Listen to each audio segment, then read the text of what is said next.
Just that social experience of people sitting in a theatre and just laughing when the jokes are happening. I would just look at them and say, why does this guy need a caravan? The fan base that's there, it's like football clubs outside. I think even after 1947, a lot of us are still slaves. Felt isolated with my film in a bag, and suddenly overnight it just became a massive success.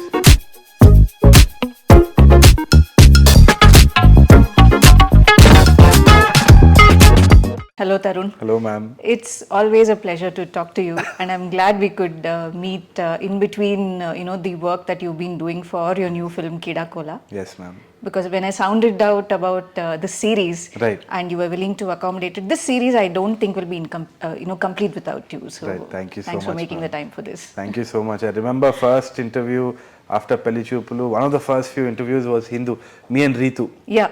And I think we met in Cafe Mocha. Mocha Cafe. Yeah, I remember, and it was very nostalgic for me.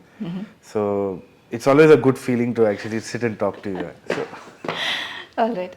I'm going to ask you to rewind a little bit to 2016 when your first film Pelli Choopulu came out. Right. Suddenly you were like the poster boy of new age Telugu cinema at that time. Your journey from short films and then your transition to a feature film and that to a blockbuster debut film. You were like the toast of the town, literally.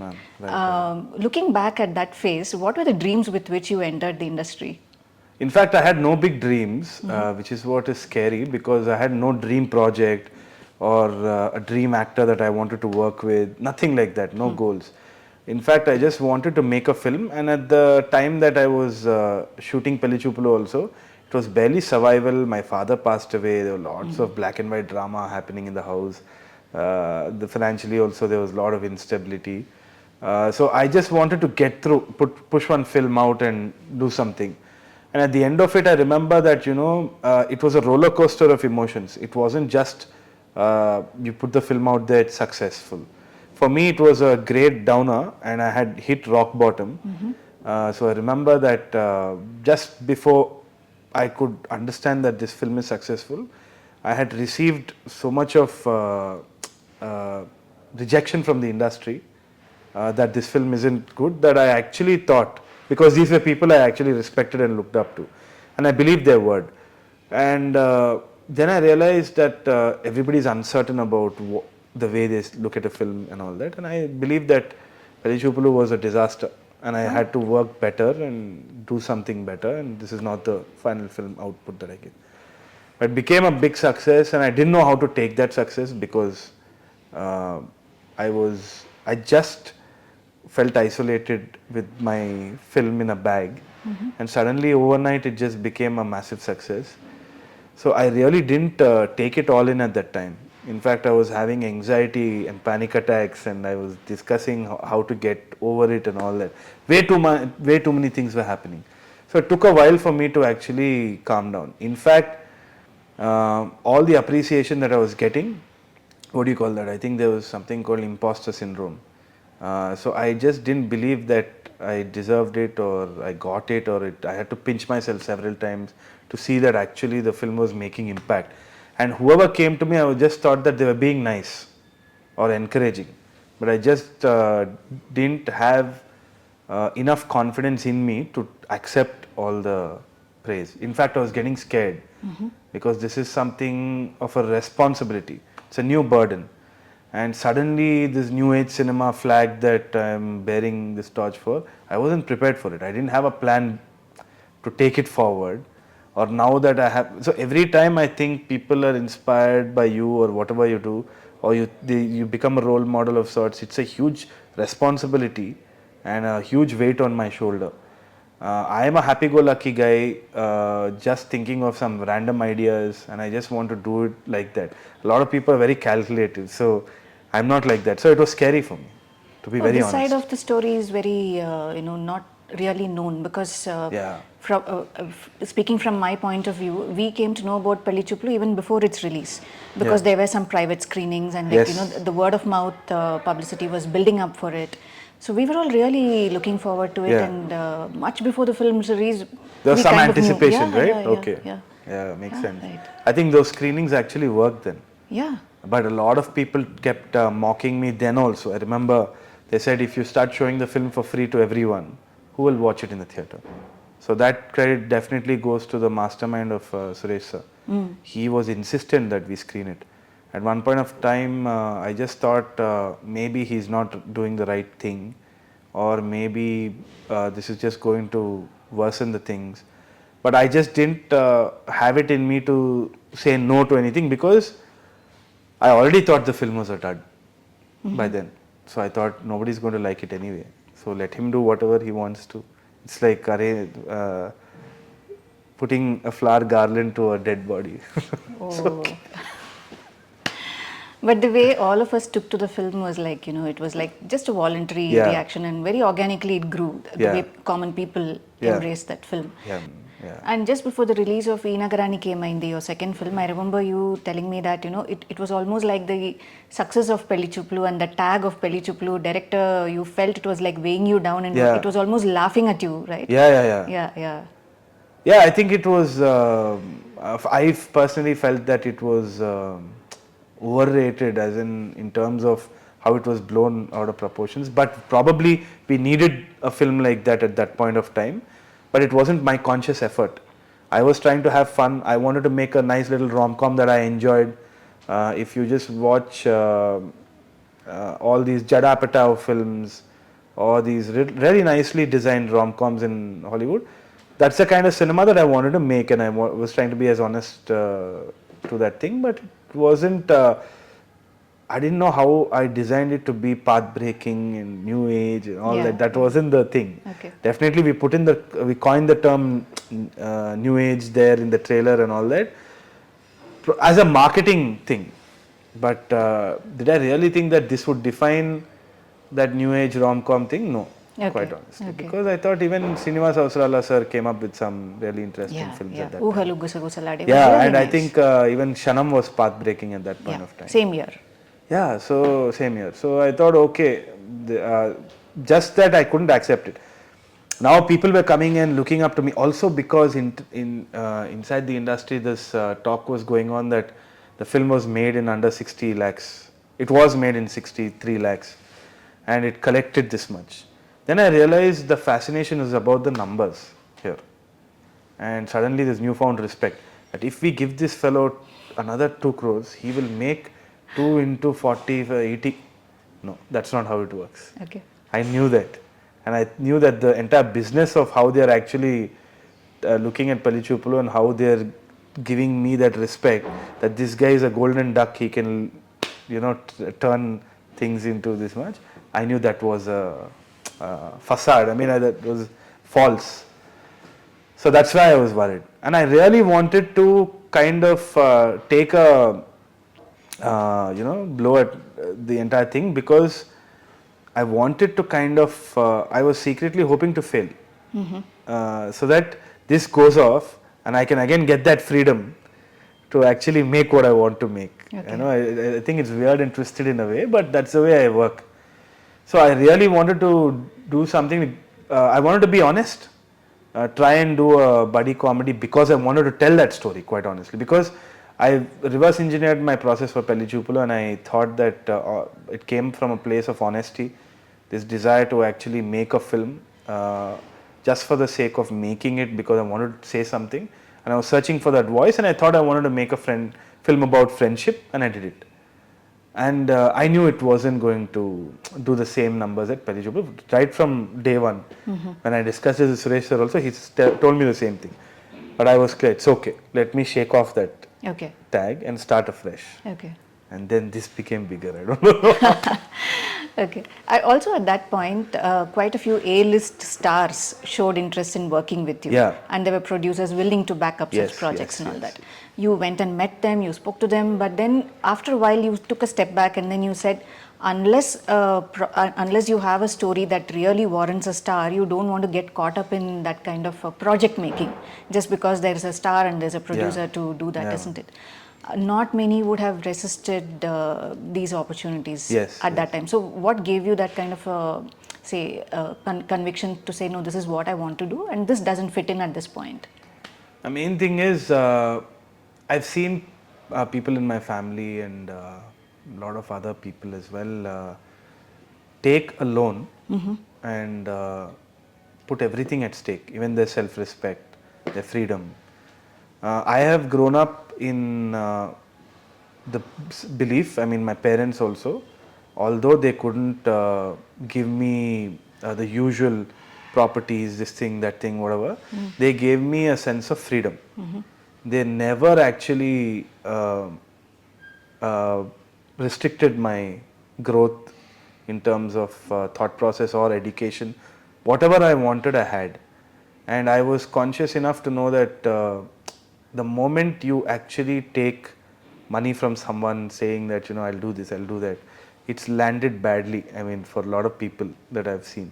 So I'm very skeptical, I'm very scared of accepting money and sitting on it and trying to rotate that kind of business I can't do. Okay. Because my freedom is very important for me, and that's the only wealth that my parents have given me, and the ideology is to fight for it no matter what. I think even after 1947, a lot of us are still slaves. Okay. So I don't want to be that. And personally, this is about creativity, and that comes from a very childlike desire to talk about a few things, and that cannot be poisoned by certain factors like money and pleasure and all that. I'm very aware of that. I just want to have fun and make my kind of cinema. I was approached and I was given hefty amounts of advance and all that. I had to reject it. I don't know if I did the right thing or not. Now that I know about investment opportunities, I would have gone back, taken that money, rotated here and all that. No, just kidding. I wouldn't have done that then also, now also. But the moment that check comes in, you take it. They expect you to start taking their calls. They expect you to come to meetings. They expect you to dance to certain tunes, and all this happens very subtly. They're not conscious of it also. They're not bad people, but it's all about the business. Okay. And I just did not know why Pelli Choopulu worked also. So what will I do with their money? And I had no idea about what a star's market is. That animal is very different. And these guys, the fan base that's there, it's like football clubs outside. There's a madness to the entire aura, and there's a mystery to that star, and whatever they do is appreciated, whether it's in our sense logical or not. It's escapism, larger than life things, and elevations and all these things I had to understand. I mean, Pelli Choopulu is far away from all of that, and somehow it worked. Doesn't mean that I have the skill to take on a star, and actually I didn't want to be this guy who came in and made a disaster film with the stars and all that. So that's the reason I just did not accept it. So after these two films, in between you took up acting projects, you also collaborated with a few other directors where you were writing dialogues for them. Yes. And you also hosted talk shows. Right. This was a whole new dimension, isn't it? Right. Did all that experience help you evolve as a person, to understand the industry and to become a better director? 100%, ma'am, and I would never lose out an opportunity when I get it. As in, even before films, I was doing short films, internal corporate videos, ad films, poster design work, much before that, and it kind of kept me on my toes, and it kind of helped me be creative. Had a good night's sleep. Maybe I think all my energy is always helpful when I dissipate it like that, by doing all these weird little things. So for me, it's very exciting. I always want to explore, even when I have conversations with people, I'm very interested in how their day goes, how their work is, because I just have that curiosity, I think. And when for somebody like that, when somebody comes and says, can you host a show? I can't say no. So I said, let me just go through it. And I was amazed by the way the technicians work, the way that that entire PCR, wherever all the other technicians sitting, live editing is happening, so much chaos is going on. So for me, my stereotype about what I thought about Jabardast or TV shows and all that kind of just shattered, and it made me wiser about the way things work, why they do the things they do. Why is the production design of that TV show not according to my sensibilities or my aesthetics or whatever? Why can't they just put in a little extra and do all this? All these questions that I had, I understood the business more. I kind of empathize more with the people putting in money in the film industry, why they're doing it. Because before that I was very alien to that entire concept.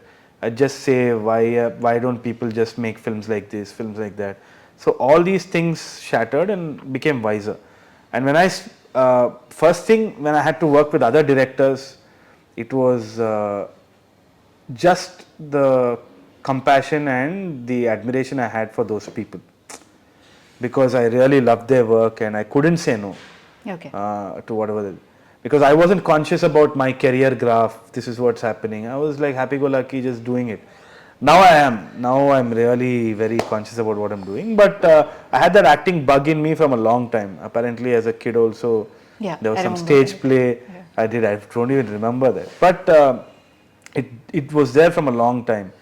And now I just, when I did all these exercises, now I knew what to do, what not to do. From the actor's perspective, every time I talk with an actor, there was not a lot of empathy. I would just look at them and say, why does this guy need a caravan? He used to sit outside and do this. But now I know what mental space they are in, how much of information they need to know, not need to know, how much chaos is there, the amount of people that talk to them before a shot. So all these things, how do I control on set? And that definitely made an effect in Keedaa Cola. So it evolved me as a director, made me much wiser about the business, empathetic about actors. So it was a win for me.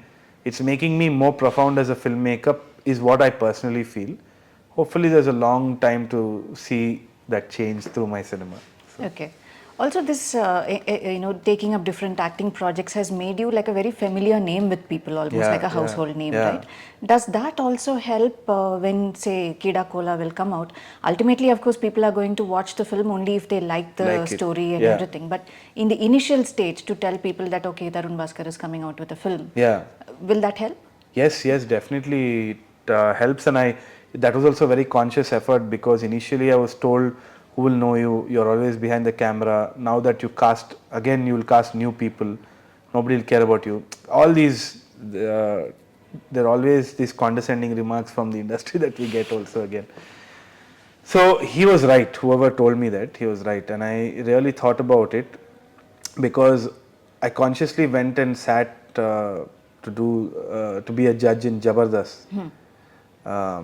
And right after that show was aired, people who didn't know me told me, this fellow is from Jabardast, not the 2 national award winning director, nothing.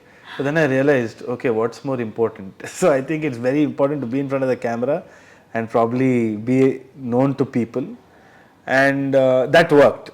So I'm pretty sure that to a certain extent it will help the films that I'm doing. Definitely it will give me more creative freedom. All this is like a battle to just get more creative freedom. Ultimately, if you have a market at the box office, then you know how much you can experiment with. The choice of actually getting better lights or better equipment becomes more easier. There's no pressure, because you know your pre-sale is done and there's a money waiting for you after you finish the film there. So you can promise your investors that it's not going to waste, and I can have better choice then. So it's definitely worked for Keedaa Cola, and now I'm just seeing the business also working out for me. So it's definitely a win. Okay, the title Keedaa Cola itself is quite interesting, or it arouses curiosity, right? Yeah. What is this film about, and how much can you tell us at this point? I know it will be a few months before we see it, but yeah. So there's I really love crime comedies. Again, I'm not going to say path-breaking, new age or something. It's a crime comedy. It's after Pelli Choopulu and Ee Nagaraniki Emaindi, I really wanted to just make a film that will make people laugh. Now that's a rom-com, this is a buddy comedy. Now this is something I just want to do all-out comedy, like a proper crime comedy, where there is no space for interpersonal relationships. I see. Pelli Choopulu discovered there was some kind of interpersonal relationships, about romantic relationships, then friendships. There was an underlying theme about superficiality and procrastination and fear of failure in Ee Nagaraniki Emaindi. This one is just a fun ride, wacky characters. It's about money and how people just desperately chase money. There is a metaphor, but it is not preachy at all. You can just go to the theatre and laugh out loud. What I really found mesmerizing about Pelli Choopulu's success and E&E when I was watching it in theatres is just that social experience of people sitting in a theatre and just laughing when the jokes are happening. I think it's like you feel like you're in power there, whatever you know that people just erupt here. I wanted to create that feeling. I really am excited as a filmmaker to see how the theatre will probably erupt in laughter or just stay silent like that. I don't know. But it is very exciting to witness that magic. So that's what Keedaa is all about. This time, I know that as a filmmaker, I've used all the equipment that I could never get my hands on for both the films. Whatever creative restrictions were there for both the films, that wasn't there for Keedaa. I think this is one of my best works technically, and I've changed my team completely also. They're all newcomers again. I found this wonderful cinematographer who's 23-year-old guy, has a very different perspective on things. It was very interesting to work with Ashish and his new production designer. We're introducing the crew now, the new crew almost. So it is experimental in all ways, according to me at least, and it's going to be fun, wacky, and it's going to be technically. It was like I was like a kid in a candy shop. What's the name of the 23-year-old cinematographer? Aaron. Sorry, AJ Aaron, and he's going to be quite a name. I hope in the industry. Also, I think you're going to be presenting Rahmanandamgaru in a very different manner, right? Yes. So now after watching Rangamartanda, I don't think I can say that anymore. Okay. Because his performance in Rangamartanda actually shocked me, and I didn't know that he was doing a very serious role. In fact, I was very selfish to do a serious role with Rahmanandamgaru just for kicks, as in just take somebody who is doing humor and turn it around. But I think he's done phenomenally well in that film. Yes. But Rahmanandamgaru is known for his laugh out loud, exaggerated humor, which he's also aware of. And we wanted to tone it down and be very subtle and be in that realistic space, yet that situational humor. I don't know if people will accept it because you already have that weight of Rahmanandamgaru and his memes and his humor all out there. You just see him on screen and you have the tendency to laugh. Now, did we underplay that or not is a thing that only the audience will tell. But I enjoyed directing him in that way. And he also enjoyed working in that style because he said these little nuances are very nice. And the subtle things that he's done, it just comes from a place of experience, fine acting, and that's something that we haven't used as an industry, I think. I mean, I feel that we could have done a lot more with the variations that he has to offer. And I felt that we just stereotyped him to comedy and just restricted him. Now I think he's just breaking out with Rangamartanda and Keedaa Cola's very subtle performance. Even though he's not catering massively to the plot, you will admire him for what he's trying to do in terms of acting. And you will find a very relatable character in him. He's a very not a comical character in the film, but he's got his ups and downs there. So I'm excited to talk more, but I'll wait for the film to come out. All right. And during the pandemic, we also saw you directing, one short story, Ramula, for Pittakatulu, as part of Pittakatulu, the Netflix anthology. Are there other projects as well that you've been working on for the digital space? I feel that Pittakatulu, Ramula gave me the confidence to go that route. I feel that more than what Pelli Choopulu and Ee Nagaraniki Emaindi has, the appreciation that these two films have got, I feel that Ramala, I don't know, I just missed some spot or something, because I personally felt that I did my best, and I got inspired from Coen brothers, and I tried to study their style and try to do that split editing. There's so many techniques in Ramala that I'm proud of, but I think I don't know, it's somehow People didn't receive it people as didn't much? receive it as much as I would like it to. But to me as a filmmaker, I know that this is the direction I want to go in. I see. Now I've seen Rangamarthanda, I mean sorry, Mana Kantara, Rangasthalam. These are films that really hit me, because from that rural India, that the stories that I want to tell, I've just tried to explore a little bit of that through Ramala, and I know what's working, what's not. Now I want to go in that direction. Yeah, so it was great. There's lot more coming in that sensibility. There's one very big series that we're working on, which at least has a 3-season arc, and that is can't reveal the title of it also now, but it's a story from rural India. Gangs of Wasepur meets Godfather, that kind of a zone. And I really love the way the writing is going on, and I'm hoping that people will receive it really well. You're writing it yourself, or you're collaborating with So someone this time else? we have a writer's room. Oh, nice. So I've decided not to be selfish, go to isolate myself, change my phone numbers and sit and just write constantly, you know that writer. But now I just want to work with the writers, make it a very collaborative form, wash off my creative ego and start listening and just talking and trying to accommodate everyone's idea and do something. Because in terms of a sense of direction, I can probably navigate the ship. But I now want to amalgamate the ideas of different writers' perspectives and see how it was going.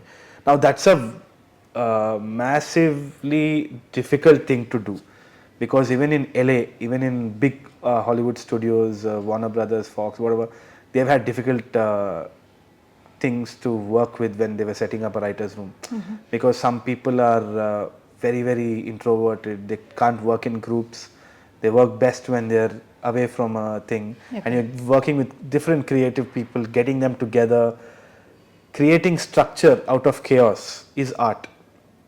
Now the most chaos exists with a writer's discussion. You don't know where it's going. People are puffing away cigarettes and it's the end of the day and there's no bloody thing on paper. It's just one blank page and one blinking cursor. It's horrible. So you have to sit there and stare at it, and the other thing is, to facilitate all this, it requires some money also. So the clock's ticking constantly. It's like a thriller film all by itself. So I was always scared of setting up a writer's room. But touch wood, I found some brilliant writers, Ramya, Pranay and Chandan. These guys are young, they've done some considerable amount of work before we met. And during that pandemic, the biggest the investment that I did for myself is to set up this structure for a writer's room, to every day talk about themes, about plot, about characters, how to amalgamate all of that, tell a story, how are we looking, how can we create escapism and still be relevant to societal themes that we want to talk about with utmost honesty. Okay. So this kind of discussion happening is very riveting. It's actually giving me an energy boost every day. And these writers have created, with the writers room, we've come up with Keedaa Cola. And then there's a big series that's coming up. And I'm very promising for now, touch wood. So I'm excited. What do you think of this phase in Telugu film industry itself? You know, it's like on one hand, there are these big movies that are capturing the attention of the nationwide audience as well. Yep. On the other hand, there are like these small lovely films like Balagam and Writer Padma Bhushan, which are also being so welcoming by people, right? And where do you see all this going, and where do you see your work to fit into this space? So that's what I'm still trying to get a hang of this, because recently when I had a conversation with Suresh Garu also. He said he has a blank notebook and a pen, and now he's rewriting everything. He kind of is learning about films, and I think every Friday the dynamics of the film industry change. It's constantly telling you about the psyche of our audience, the nature of how the society is at that moment, and it's constantly changing. Before I realized that during Pelli Choopulu we had to wait it out in the theatres for 3 days, 4 days for the word of mouth to pick up. So distributors had to put them in the cinemas for people to actually know that there was a film like this and come. Now it's happening between the morning show and the evening show. As in, social media is prevalent now. Things are changing left, right, center. People are evolving at a rate of another thing because they're consuming content left, right, center. So in that sense, every film like Kantara or Balgam is teaching us something about the way we are as a society, and it's very important for a filmmaker to be hyper realistic about what's happening around us. Because ultimately we are doing, this is a service industry, we are providing entertainment to the people, and there's no space for elitism here. Okay. That also is like a form of racism, I believe, because the moment you think that your taste is better than a lot of other people's taste, then that's good, but it's better you don't work in this industry because you're catering to the public. And I've realized the biggest realization is numbers are actually a sign of appreciation from people. If we think that somebody who's driving an auto, we cannot communicate our idea with him, then who are you making the film for? There was this famous Hollywood director who mentioned that, who are you making a film for? And then one filmmaker said, it's for me, I make films for myself. Then he said, would you make a film if you were the only person on the planet? No, you are making it to communicate your idea, your honesty, your perspective on life to other people. It's sharing. And you as a filmmaker want to share it to the maximum number of people. That's the idea of an artist. You seek validation from the maximum number of people there. So you have to speak in their language. You have to emote and touch a chord with them. You're trying to say something to their subconscious. If films like Wall-E could connect worldwide without a dialogue, it means that film transcend language and also boundaries. They speak through something godlike, which is emotion. So if you are empathetic to your audience, and if you touch a chord with them, and if you speak in their language, which means the film has worked in some way. So when these big films are working, I'm not looking at them in a way that I used to despise before. Like, no, this is wrong, this is not how things happen. There is a certain thing that they're providing to the psyche of our audience. Maybe they seek escapism. Maybe they want powerful men because they are powerless inside their homes. And what is it that as filmmakers we can provide for them and still kind of steer it to a direction that we want society to drive towards? This is the kind of discussion I'm having internally now. Balgam has worked, but does it have the numbers as Kantara, and what are we missing there? Why are we appreciating this? Okay, good cinema. This is like a good multivitamin tablet to have. Okay. It's healthy, but people are choosing to have all this other thing. How can we combine this and provide wholesome entertainment to the entire nation? Because this is nation building. In a way that cinema is also nation building. Honest filmmakers have to come up and we have to talk about our issues, our problems. We have to evolve, we have to try and evolve as a society. That responsibility lies on the filmmakers as long as they are honest, which means we also have the responsibility to cater to the rest of the country as well. We have to try and understand what tools we need to empower, what kind of escapism we need to show to cater to the drivers or whoever we think is a BC of our audience. I think we need to be empathetic about them. Okay. If we cannot tell a story to them and if we cannot catch their attention, if it's too alien for them, then you're just being elitist. And I don't want to go in that direction anymore. Not for the awards, critics, nothing. Okay. I want to work for these guys. Okay. So yeah, that's the ultimate award. Great. Yeah, I hope that made sense. Of course, yes. Okay. That was a nice way of explaining Yeah, it. yeah. Because this is what the Hindi film industry also discovered during the pandemic, that they were making a lot of films for the multiplex audience. Yeah, ma'am. In a way, did they neglect the larger section? Yeah, and that polarization is very, very evident in our country. If we just drive through Mumbai or streets of Hyderabad, we see slums and we see high-rise buildings. Very, very rarely do we see this contrast in any other country, which means there's more responsibility on filmmakers to try and cater to both segments. Yeah, it has to coexist. Yeah. And here the power is with this because the volume is this, the slums. But it's only films that's priced at 150 rupees for everyone. So obviously the power is more with the people who call they're the numbers. Yeah, yeah. And we have to see what is their demands as well.